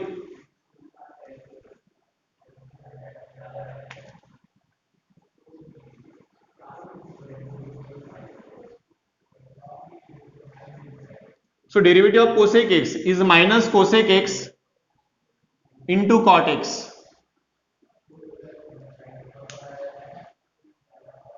Minus cosec x into cot x, ये उसका डेरिवेटिव हो जाएगा कोसेक एक्स का। ठीक है, तो इतने फॉर्मूले एटलीस्ट आपको पता होना। When you are finding derivative you should know this. ठीक है, इतना तो मिनिमम रिक्वायरमेंट है। अब इसमें से आपको फिजिक्स में जो फंक्शंस आएंगे ना उसका डेरिवेटिव आपको निकालना है। ओके, अब ये समझ लीजिए कि जब भी आपको डेरिवेटिव निकालना है तो जो फंक्शन एक्सप्रेस होगा वो फंक्शन सिर्फ इनके फॉर्म में एक्सप्रेस होगा ऐसा नहीं है। इनका सम हो सकता है। ये जो भी हमने लिस्ट लिखा है ना वो पूरे लिस्ट में हो सकता है इनकी सम हो सकता है इनका डिफरेंस हो, उनका प्रोडक्ट हो, उनका डिवीजन हो सकता है, अलग अलग फॉर्मेट में हो सकते हैं। ठीक है, तो इसलिए हमें यह भी पता होना चाहिए कि डेरिवेटिव सम के कैसे निकलेंगे, डिफरेंस के कैसे निकलेंगे, प्रोडक्ट के कैसे निकलेंगे, डिवीजन के कैसे निकलेंगे। So we should know every one about it. ठीक है ना, तो चलिए वही चीजों को हम समझ लेते हैं।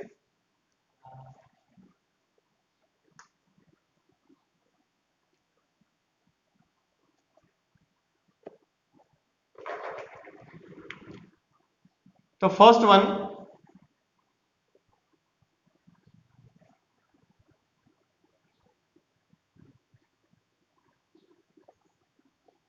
चलिए derivative of sum of the functions. दो फंक्शंस का अगर मुझे सम दिया है, दो या दो से ज्यादा भी हो सकते हैं। चलिए मैं मान लेता हूं कि y is equal to u plus v, मैंने लिख दिया। Okay, where u and v are functions of x।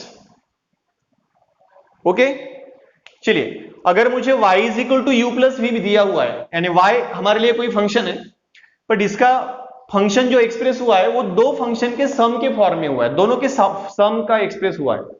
अगर ये y दोनों के सम के फॉर्म में एक्सप्रेस होता है, दो से ज्यादा भी हो सकते हैं। ठीक है, if y is express as the sum of the two functions, ठीक है, where u and v both are functions of x। u और v दोनों x के फंक्शन है, यानी ये भी x के फॉर्म में एक्सप्रेस हुआ है, ये भी x के फॉर्म में एक्सप्रेस हुआ है। फिर मुझे अगर y का डेरिवेटिव निकालना है और directly with respect to x निकालना है, तो हमारा रूल क्या रहेगा? Derivative of y with respect to x, derivative of y with respect to x is क्या होगा? Derivative of first function, that is du with respect to x। So derivative of u, that is du by dx, plus derivative of v, that is dv by dx। So this is the rule for sum. दोनों की सम अगर करना है तो ये हमारा rule रहेगा for making the addition. तो एडिशन के लिए ये हमारा रूल होता है डेरिवेटिव का, dy by dx is equal to du by dx plus dv by dx। Okay, this is the rule for addition.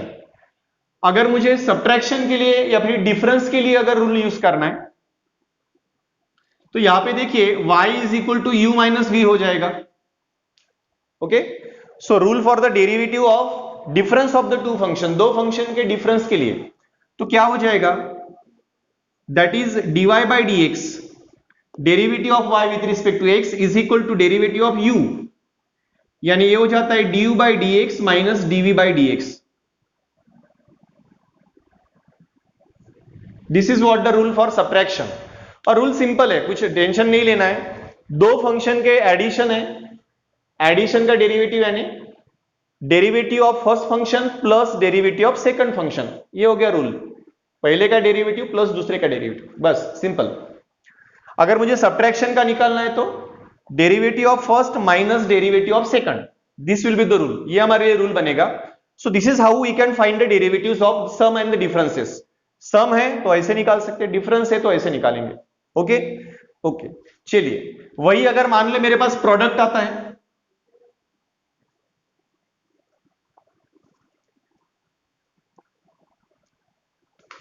Product का अगर मुझे डेरिवेटिव निकालना है, so now y is equal to u into v. Okay, दोनों का product है, बराबर है। अगर मुझे प्रोडक्ट का डेरिवेटिव निकालना है तो ये एडिशन और सब्ट्रैक्शन के जैसे नहीं निकलेगा। एडिशन में क्या बोलते थे हम, derivative of first plus derivative of second, और सब्ट्रैक्शन में हम क्या बोलते थे, derivative of first minus derivative of second, ऐसा बोलते थे। यहां पे ऐसा नहीं होगा। यहां पे क्या होगा, तो यहां पे हमें मिलेगा dy by d x is equal to, अब रूल अच्छे से समझना है। प्रोडक्ट अगर है, दो फंक्शन का प्रोडक्ट अगर मुझे गिवन है तो डेरिवेटिव क्या निकलेगा। सो u का अगर डेरिवेटिव u इंटू v का निकालना है तो that is u first function into derivative of second, first function into derivative of second plus second function into derivative of first. So this is the rule for differentiation of A product. Product का अगर मुझे differentiation निकालना है तो ये मेरे लिए rule रहेगा that dy by dx is equal to first function into derivative of second plus second function into derivative of first. So this is how you can find the derivative of a product. इस तरह से आप product का derivative निकाल सकते हो, ठीक है। वैसे हम डिवीजन का भी निकाल सकते हैं, डिवीजन को हम थोड़ा सा आगे लेंगे, ठीक है। डिवीजन का डेरिवेटिव्स को, प्रोडक्ट के जो भी डेरिवेटिव्स है तो वो हमारे क्लियर होने चाहिए, ठीक है। तो पहले हम उनको समझ लेते हैं। तो चलिए, रूल तो आपके पास क्लियर है, अभी रूल में तो कोई कंफ्यूजन नहीं है। तो हम कुछ प्रैक्टिस भी करके देखते हैं कि उनके डेरिवेटिव्स निकलेंगे कैसे। मेरा एक सिंपल क्वेश्चन रहेगा यहां पे, से फाइंड dy बाई dx, ठीक है। और यहां पे एक चीज याद रखिए, मैं y और x में फंक्शन ले रहा हूं तो इसलिए मैं हम फाइंड dy बाई dx बोल रहे हैं। वेरिएबल कुछ भी हो सकते हैं, ठीक है, कंसेप्ट वही रहेगा। चलिए फर्स्ट वन, मान लीजिए मेरे पास y इज इक्वल टू कुछ दिया है x square plus 5x plus 9, ऐसा मेरे लिए कुछ प्रोवाइडेड है और मुझे इसका डेरिवेटिव निकालना है। तो मैं क्या बोलूंगा, differentiating with respect to x। Okay, मैं इस फंक्शन का अगर मुझे डेरिवेटिव निकालना है तो y is express as x, y तो x के फॉर्म में एक्सप्रेस हुआ है, तो मैं बोलूंगा differentiating with respect to x, x के साथ डिफरेंशिएट करेंगे तो क्या बनेगा, y का डेरिवेटिव तो क्लियर है, y का डेरिवेटिव dy बाई dx होता है, बट मेरे लिए अभी इसका डेरिवेटिव निकालना है। तो ये तो सम है, तीनों की सम है, तो इन दैट केस फिर डेरिवेटिव क्या बनेगा, पहले का डेरिवेटिव प्लस दूसरे का डेरिवेटिव प्लस तीसरे का डेरिवेटिव। ये हमारा रूल रहेगा डेरिवेटिव के एडिशन अगर है तो चलिए तीनों के एडिशन का डेरिवेटिव निकालते हैं। एक्स स्क्वायर का डेरिवेटिव, अब एक्स स्क्वायर है लेकिन ये मेरे लिए कैसा हो गया, ये तो मेरे लिए x to the power n बन गया। ओके, तो x to the power n है तो एक्स स्क्वायर का डेरिवेटिव क्या बनेगा, अगर मुझे इसका डेरिवेटिव निकालना है एक्स स्क्वायर का तो व्हाट इट विल बी, तो ऑब्वियसली एक्स स्क्वायर का डेरिवेटिव बन जाता है कि ये 2 सामने आएगा into x to the power, क्या होगा एक्स का पावर 2 माइनस 1 n माइनस 1, ठीक है। So it is 2 x square minus 1 यानी 2 माइनस 1 बिकम 1, तो ये 2x हो गया। सो मेरे लिए एक्स स्क्वायर का डेरिवेटिव बन गया 2x प्लस 5x का डेरिवेटिव निकालना है तो यहां पे 5 तो कांस्टेंट है, ठीक है। और एक याद रखिए, जब भी आपको ऐसा मिलता है k into F of x, k into F of x का डेरिवेटिव निकालना है तो डेरिवेटिव क्या बनता है, k इंटू कॉन्स्टेंट वैसे ही रहेगा, एफ ऑफ एक्स का डेरिवेटिव वो हो जाता है F dash of x. Okay, so similarly मेरे पास 5x है तो 5 का कुछ नहीं होगा, 5 is a constant, keep as it is and find the derivative of variable, variable का डेरिवेटिव निकालेंगे। सो x का डेरिवेटिव क्या बन जाएगा, हमारी लिस्ट में तैयार है, डेरिवेटिव ऑफ x इज 1, ठीक है, plus derivative of 9, 9 is a constant, अकेला 9 है, कांस्टेंट है, derivative is 0, so you get 2x plus 5। तो मुझे ने दिया था answer absolutely correct, so it is 2x plus 5, ये हमें आंसर मिल जाएगा। तो ये अगर फंक्शन है तो ये मेरा डेरिवेटिव है 2x प्लस 5। ओके, कुछ डाउट है तो आप लोग पूछ सकते हैं इसके बारे में। ऐसे ही फंक्शंस के हम डेरिवेटिव निकालते जाएंगे आगे।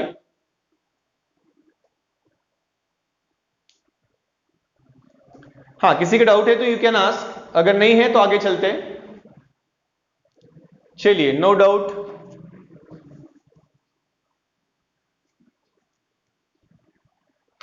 सेकंड फंक्शन,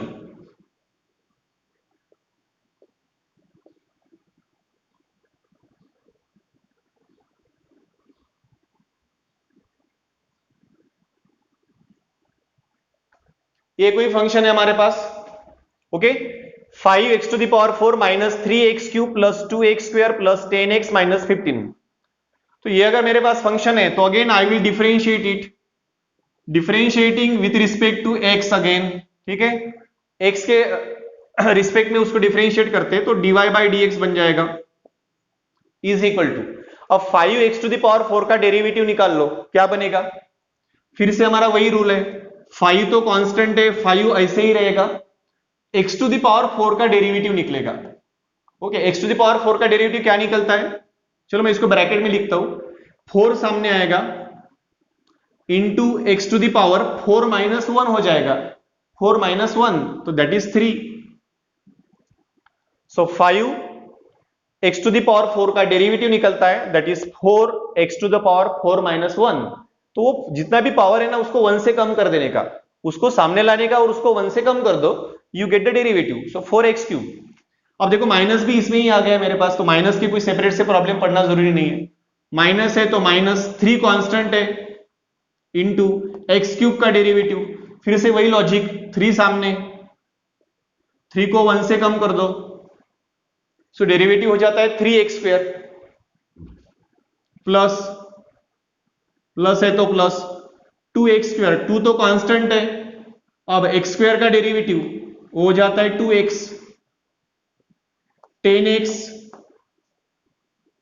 उसका डेरिवेटिव होगा 10 क्योंकि x का डेरिवेटिव 1 होता है, और कांस्टेंट है तो कांस्टेंट का डेरिवेटिव बन जाएगा 0, okay. So we find this answer now, 5 4s are become 20x³ this is minus 9x² plus 2 into 2 4x plus 10 and 0 is a constant, so we'll give up it. Now dy by dx is now, ये अगर function था तो उसका derivative बना 5 4s are 20x³, 3 3s are minus 9x², 2 2s are 4x, 10, okay. तो ये आपको उसका डेरिवेटिव मिल गया, समृद्धि ने भी आंसर दिया था एक, so this is what we get, इस तरीके से हमें उसका आंसर मिल सकता है। तो ऐसे ही आप लोग उसका डिफरेंशिएशन कर सकते हो, डेरिवेटिव निकाल सकते हो। अब ऐसे अलग अलग फंक्शंस रह सकते थे, ये सब एडिशन और सब्ट्रैक्शन वाले हो गए, ठीक है। तो इसमें बहुत वेराइटी मिल सकती है हमें। मान लीजिए मेरे पास ये एक प्रॉब्लम है अभी,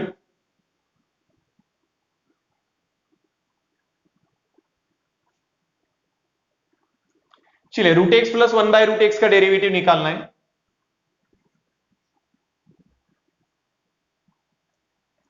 सो differentiating with respect to x now, you get dy by dx is equal to √x का डेरिवेटिव, क्या होगा हमारे लिए √x का डेरिवेटिव, तो पढ़ा हुआ है कुछ 1/2 √x होता है, ओके।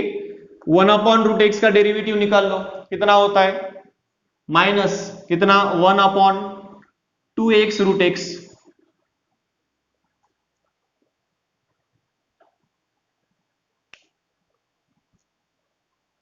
तनुजा का कहना है वीडियो नॉट क्लियर, स्नेहित का कहना है फर्दर कंटिन्यू करना है, नहीं करना है, नहीं स्नेहित फर्दर क्या कंटिन्यू करना है, अगर आपको सिंगल डेरिवेटिव निकालना है तो वहीं पे रुकना पड़ेगा, ठीक है।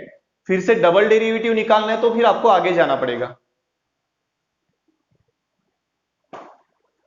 अलजेब्रिक कैलकुलेशन होता है तो आप लोग कर सकते हो, जैसे यहां पे है, आप चाहे तो यहाँ पे 1/2 √x कॉमन ले सकते हो, ठीक है ना, तो वो आपकी जरूरत है तो कीजिए, ठीक है ना। तो हम तो यहाँ पे कोई मैथमेटिक्स के लिए डेरिवेटिव नहीं पढ़ रहे फिलहाल, तो फिर लास्ट आंसर तक नहीं पहुंचेंगे, सिर्फ समझ लेंगे how derivative is found, derivative कैसे निकलता है, ठीक है, ओके। चलिए, तो इस तरीके से आप डेरिवेटिव निकाल सकते हो, अलग अलग फंक्शंस लेके आप प्रैक्टिस कर सकते हैं, अलग अलग वेराइटी फंक्शंस लो, आप प्रैक्टिस कर सकते हो।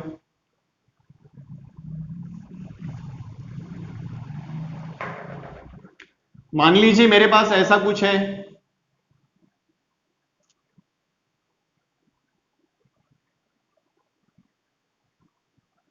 sin x plus log x plus tan x, ये फंक्शन मुझे दिया है। ओके, सो हम उसको डिफरेंशिएट करेंगे। तो differentiating with respect to x, क्या होगा derivative? Now dy by d x is equal to, निकाल लीजिए। तो sin x है पहला फंक्शन, sin x का डेरिवेटिव मुझे cos x मिल जाएगा। log x का डेरिवेटिव मेरे पास 1 बाई एक्स बन जाएगा। tan x का डेरिवेटिव है तो वो sec स्क्वायर x बन जाएगा। अब इसका मुझे अलजेब्रिक कैलकुलेशन आगे करना है नहीं करना है, वो आपके प्रॉब्लम पे डिपेंड करेगा कि आप फिजिक्स में उसको कहाँ यूज कर रहे हो, है ना। हम तो सिर्फ फिजिक्स के लिए पढ़ रहे हैं उसको फिलहाल। सो that's why it is cos x plus 1 by x plus sec square x, ऐसा आपको मिल जाएगा। ओके, ठीक है।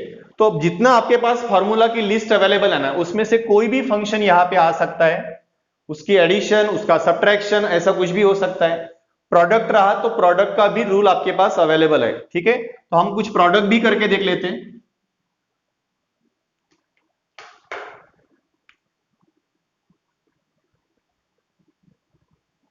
चलिए, मेरे पास ये एक फंक्शन है जिसका प्रोडक्ट है y is equal to x square into two to the power x. Product है, दो फंक्शन का प्रोडक्ट दिया है मुझे। सो डिफरेंशिएट करेंगे तो आपको मिलेगा dy बाई डी एक्स, ठीक है। क्या होगा डिफरेंशिएट करके? ये हमारे लिए u है, ये हमारे लिए v हो गया। First function second function, product का रूल याद करते हैं हम। First function into derivative of second, चलिए मैं इसको ऐसे लिखता हूं, d d x of two to the power x. First function into derivative of second plus second function two to the power x into derivative of first. First function into derivative of second plus second function into derivative of first. This is what our rule, यही हमारा rule था। Okay, तो इसी rule को use करते हैं हम। X square into derivative of two to the power x, क्या होगा derivative of two to the power x? तो two to the power x का डेरिवेटिव आप निकाल लीजिए, तैयार है हमारे पास, फॉर्मूला बनाया हुआ है, a to the power x, a to the power x, ठीक है ना। तो इट इज a to the power x into log a, तो ए आने कौन है यहाँ पे 2, सो two to the power x into log 2, ये इसका डेरिवेटिव बना, plus two to the power x into derivative of x square, x square का डेरिवेटिव होता है 2x। ओके, तो हमने 2x बना लिया।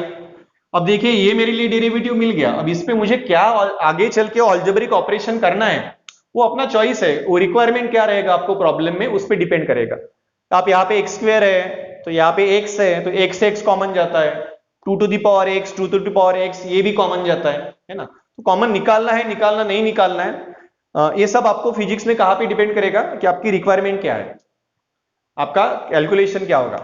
इसको सिंप्लीफाई करेंगे तो मुझे तो इतना ही मिलेगा, ये x है और इधर मेरे पास two to the power x है, x two to the power x can be taken common, x square से x गया तो x बचा, two to the power x गया तो log 2 बचता है, two to the power x common गया, x कॉमन गया तो बचा है 2। This is what you can do, इतना तो आप उसका एटलीस्ट कर सकते हो, ठीक है। सो प्रोडक्ट रहेगा ना तो आप इस तरीके से उसको यूज करेंगे। ओके, प्रोडक्ट का कोई और एक फंक्शन लेके देखते हैं हम। चलिए, tan x into e to the power x, ऐसा मुझे प्रोडक्ट दिया है। तो अब मेरा प्रोडक्ट का रूल क्लियर होना चाहिए।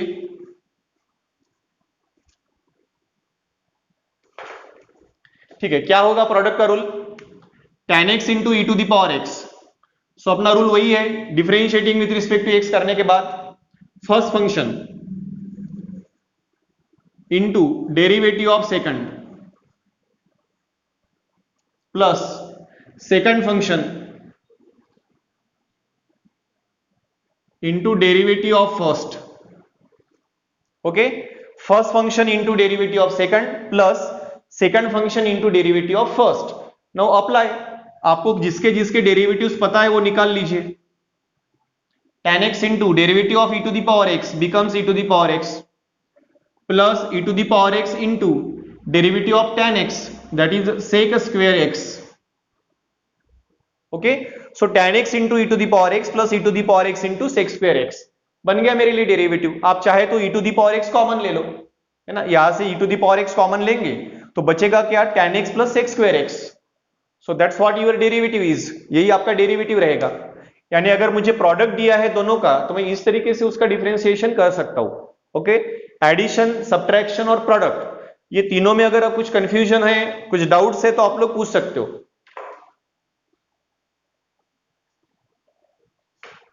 किसी को भी डाउट है, कुछ भी कंफ्यूजन लग रहा है आप लोगों को तो आप लोग पूछ सकते हो। बाकी इसका प्रैक्टिस करना पड़ेगा आपको अलग अलग फंक्शंस लेके। तो मैं वैसे ग्रुप पे आपको शेयर कर दूंगा प्रैक्टिस के लिए, कुछ प्रॉब्लम्स चाहिए तो। क्लियर है सभी ने, के लिए क्लियर है? समृद्धि, प्राची, वेरी गुड, संचित, ओके। बाकी लोग भी बता दीजिए, किसी को डाउट है तो आप लोग पूछो। श्रावणी के लिए भी क्लियर है?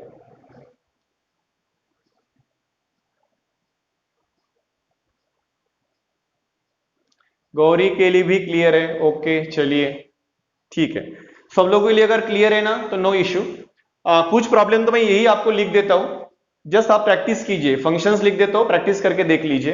बिकॉज डेरिवेटिव में परफेक्शन लाना है तो practice is the only way, ठीक है ना। प्रैक्टिस करना ही पड़ेगा आपको अलग अलग, और वो पूरे फॉर्मूले तो पहले आपको बाय हार्ट करना पड़ेगा कि वो पूरे फॉर्मूले पता ही होना। फॉर्मूला पता नहीं और मैं डेरिवेटिव निकालने जा रहा हूं तो it is just like a suicidal attempt, है ना, तो उसमें कोई मतलब नहीं है। तो आप पहले फॉर्मूले प्रिपेयर कर लीजिए।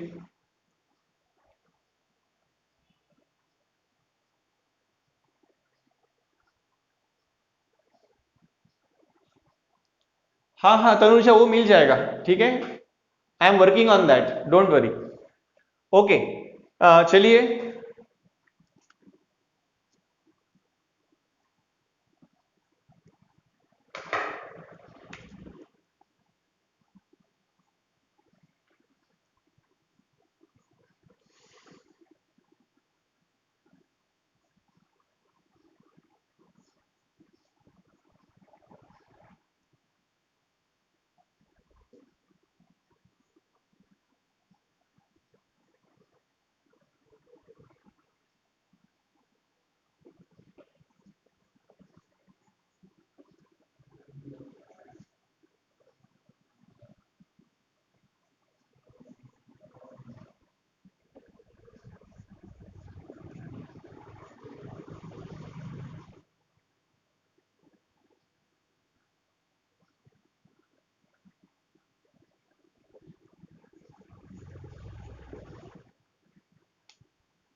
ठीक है, these are the few problems for your practice, ये आप करके देख लीजिए।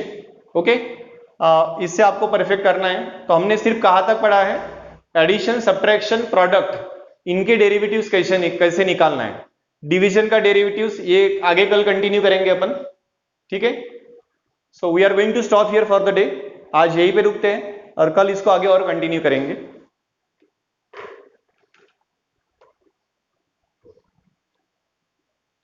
तो आप लोग स्क्रीनशॉट ले लीजिए। I am going to stop here, thank you very much for the day.